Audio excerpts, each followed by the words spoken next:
Good morning friends, I am Shatin. Welcome to my YouTube channel. हम लोगों ने final account पढ़ा था।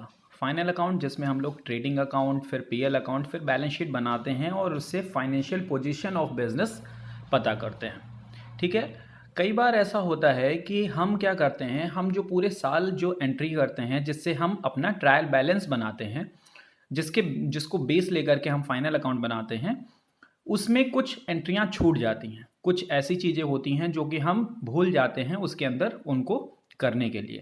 तो उसको फिर जब हम एडजस्ट करते हैं, उसी को हम बोलते हैं एडजस्टमेंट, जिसको आज मैं पढ़ाने जा रहा हूँ आप लोगों को। एडजस्टमेंट किस तरीके से एडजस्ट करेंगे बाकी चीज़ों को। देखिए, समायोजन क्या है, एडजस्टमेंट है क्या, पहले उसकी डेफिनेशन को जानते हैं कि एडजस्टमेंट क्या चीज़ें होती हैं। तो ट्राई बैलेंस के बाहर दिए गए सूचनाओं को समायोजन कहा जाता है। ट्राई बैलेंस जिसको मैंने बताया कि जिसको बेस लेकर के आप trading account, PL account, balance sheet बनाते हैं, उसके बाहर जो चीज़ें दी हुई हैं, ठीक है, मतलब उसके अंदर नहीं, उसके बाहर जो चीज़ें दी हैं उसको आप एडजस्टमेंट बोलेंगे। ठीक है। दूसरे शब्दों में हम ऐसे भी कह सकते हैं कि बाहर में अव्यवस्थित वह सूचना जिसे फाइनल अकाउंट में शामिल किया जाता है उसे समायोजन यानी कि एडजस्टमेंट कहा जाता है। एडजस्टमेंट हमेशा दो जगह जाते हैं। क्यों दो जगह जाते हैं, रीज़न क्या है? क्योंकि हम लोग जो एंट्री सिस्टम फॉलो करते हैं वो ड्यूल एंट्री सिस्टम फॉलो करते हैं। एक डेबिट, एक क्रेडिट। कोई भी चीज़ दो जगह इम्पैक्ट डालेगी, ये एक डेबिट की जगह और दूसरा क्रेडिट की जगह, तो उसके दो इम्पैक्ट होते हैं। इस वजह से जितने भी एडजस्टमेंट होंगे हमारे, वो दो जगह इम्पैक्ट डालेंगे। देखिए, एक एग्जांपल से समझिए। एक व्यापारी है, कोई व्यापारी 31 दिसंबर को अंतिम खाते तैयार करता है। एक कर्मचारी का दिसंबर माह का वेतन 1500 रुपये 5 जनवरी को चुकाया गया। अतः 31 दिसंबर को समाप्त होने वाले वर्ष लाभ हानि खाते में इस व्यय को दिखाना होगा, क्योंकि यह आदत्य व्यय है, उसी अवधि से संबंधित है, ना कि अगले वर्ष का। जैसे हम क्या समझ रहे हैं कि जो दिसंबर माह का है, अब हमने जो दिसंबर की सैलरी है वो दिया है जनवरी में, लेकिन वो रिलेटेड किसकी है, वो दिसंबर से रिलेटेड है, क्योंकि जो कर्मचारी ने काम किया है वो दिसंबर में काम किया है, तो उसका वेतन उसी दिसंबर में मिलना चाहिए, लेकिन हम दे रहे हैं उसको जनवरी में। तो इस तरीके से हम फाइनल अकाउंट में जब देखते हैं कि एक साल का एडजस्टमेंट उसमें हम करेंगे, जब एक साल का एडजस्टमेंट करेंगे, जो दिसंबर का खर्चा है तो उसे भी हमें दिखाना चाहिए। तो इस वजह से इस खर्चे को आउटस्टैंडिंग एक्सपेंस बोलेंगे, अदत्य व्यय बोलेंगे, और इसको भी हम उसमें दिखा देंगे। ठीक है। तो ये होते हैं कुछ समायोजन। अब एडजस्टमेंट की विशेषताएं जानते हैं। ठीक है, क्या चीज़ें इंपॉर्टेंस है इसकी, विशेषताएं हैं क्या है, कैरेक्टरिस्टिक्स जिसे हम बोलेंगे वो क्या है। तो समायोजनाएं दो खातों को प्रभावित करती हैं। क्यों दो खातों को प्रभावित करती हैं? अभी मैंने कुछ देर पहले आपको बताया कि क्या होता है, हम ड्यूल एंट्री सिस्टम फॉलो करते हैं, इस वजह से दो जगह वो आपके एडजस्टमेंट को फॉलो करेंगी। फिर समायोजन तलपट के बाहर दिए होते हैं, क्योंकि उसके बाहर दिए हुए हैं, इसी वजह से वो दो जगह जाएंगे। जितनी भी चीज़ें तलपट के अंदर दे रखी होती हैं वो एक जगह जाती हैं। समायोजन प्रविष्टियां रोकड़ खाते को प्रत्यक्ष रूप से प्रभावित नहीं करती हैं। ये ध्यान रखिएगा, जितनी भी एंट्रियां हैं कैश अकाउंट को प्रभावित नहीं करेंगी, डायरेक्टली कैश को नहीं प्रभावित करती हैं। यदि समायोजन तल का कोई मद तलपट में दिया गया है तो इसे सिर्फ स्थिति विवरण में दिखाया जाएगा, क्रेडिट शेष को दायित्व भाग में और डेबिट शेष को संपत्ति भाग में। देखिए, है क्या, हमने बताया कि जब कोई भी चीज़ ट्रायल बैलेंस के अंदर दे रखी होती है तो वो सिर्फ एक जगह जाएगी, और जब बाहर दे रखी होती है तो दो जगह जाती है।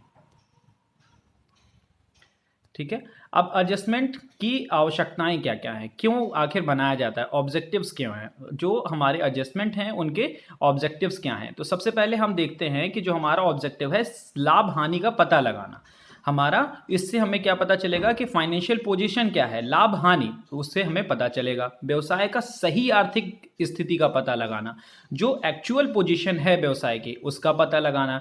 बहियों में लेखा नहीं किया गया तो उसे करना। यदि हम क्या कर रहे हैं, हमने भूल गए हैं, हमने हमारी जितनी बहियां होती हैं, मतलब परचेज बुक हो गई, कैश बुक हो गई, सेल्स बुक हो गई, इसमें अगर हम कोई लेखा हमने त्रुटिपूर्वक भूल गए हैं तो हम उस पर भी कर लेंगे। फिर पुस्तकों से मिली अशुद्धियों को दूर करना, यदि हमें दिख रहा है कि कोई हमारे एरर हो गई है तो हम उसको सही कर लेंगे। अपूर्ण लेन देनों को पूर्ण करना, समस्त आयों चाहे प्राप्त हुई हो अथवा होनी हो को शामिल किया जाए। देखिए, ऐसी आय जो कि हमें भविष्य में प्राप्त होगी लेकिन रिलेट आज के ही पीरियड से करती है, उसे हम एक्रूड इनकम बोलते हैं, और उसे आज से ही फाइनल अकाउंट में वो चीज़ें जाएंगी जो एक साल से रिलेटेड हैं, चाहे वो मिली हो या ना मिली हो, हमें देनी हो या हम दे चुके हों, उनको सब चीज़ को हम उसमें एडजस्ट कर लेते हैं। जैसे अगर ध्यान रखिए कि मान लीजिए हम जो रेंट पे करते हैं, जो जनवरी का रेंट क्या होगा, हम फरवरी में पे करेंगे, फरवरी का रेंट मार्च में पे करेंगे। तो इस तरीके से हम क्या करेंगे, जब दिसंबर का जनवरी में पे करेंगे, लेकिन जो दिसंबर का खर्चा है उसे हमें दिसंबर का ही दिखाना है, तो इस वजह से जो जनवरी में पे होने वाला है उसे भी हम यहाँ पे दिखा देते हैं। इसी तरीके से समस्त व्ययों, चाहे उनका भुगतान हुआ हो अथवा करना हो, को शामिल कर लेंगे। ठीक है, तो यहाँ पे आउटस्टैंडिंग एक्सपेंसेस अराइज होते हैं, यहाँ पे एक्रूड इनकम अराइज होती हैं। तो इस तरीके से चीज़ों को हम जरूर नोट कर लेते हैं। ठीक है, महत्वपूर्ण योजनाएं आप ध्यान रख लीजिए, कौन कौन सी महत्वपूर्ण योजनाएं आपको देखने को मिलेंगी और जो मैं आगे पढ़ाने वाला हूं आप लोगों को, ध्यान रखिए कि कौन कौन सी हैं। तो देखिए, सबसे पहले क्लोजिंग स्टॉक।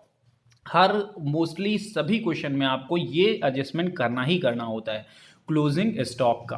हम क्लोजिंग स्टॉक का एडजस्टमेंट जानेंगे, आउटस्टैंडिंग एक्सपेंस अदत्य व्यय का जानेंगे, पूर्व दत्य व्यय प्रीपेड एक्सपेंसेस का जानेंगे कि आखिर उसका कैसे क्या करना है, कहाँ कहाँ पे जाएगा, कहाँ कहाँ पे इम्पैक्ट डालेगा, फिर डेप्रिसिएशन कहाँ कहाँ पे इम्पैक्ट डालेगा, पूंजी पर ब्याज जो इंटरेस्ट ऑन कैपिटल है वो कहाँ कहाँ पर इफेक्ट डालेगा, आहरण पर ब्याज इंटरेस्ट ऑन ड्राइंग, ऋण पर ब्याज इंटरेस्ट ऑन लोन, उपार्जित व्यय एक्रूड इनकम जिसे बोलते हैं, अनुपार्जित व्यय अनअर्न्ड इनकम, मतलब ऐसी इनकम जो अभी उपार्जित नहीं हुई है, जो हमारे इस साल से रिलेट नहीं कर रही है। ठीक है, ऋण पर ब्याज, ऋण पर ब्याज हो जाता है, बैंक ऋण पर ब्याज, आहरण पर ब्याज, निकट निकट जो आपके ऋणों के रिजर्व्स वगैरह हैं, ये सारा कुछ आपके इम्पॉर्टेंट हैं। ठीक है, इसको मैं आपको आगे कल बताता हूँ कि कैसे कैसे एडजस्टमेंट करने हैं। ठीक है, सारे एडजस्टमेंट मैं कल आपको पढ़ाऊंगा। अभी आप इतना नोट डाउन करिए कि कौन कौन से एडजस्टमेंट हैं और एडजस्टमेंट किस तरीके से हमारे फाइनल अकाउंट में इम्पैक्ट डालते हैं। ठीक है क्लास।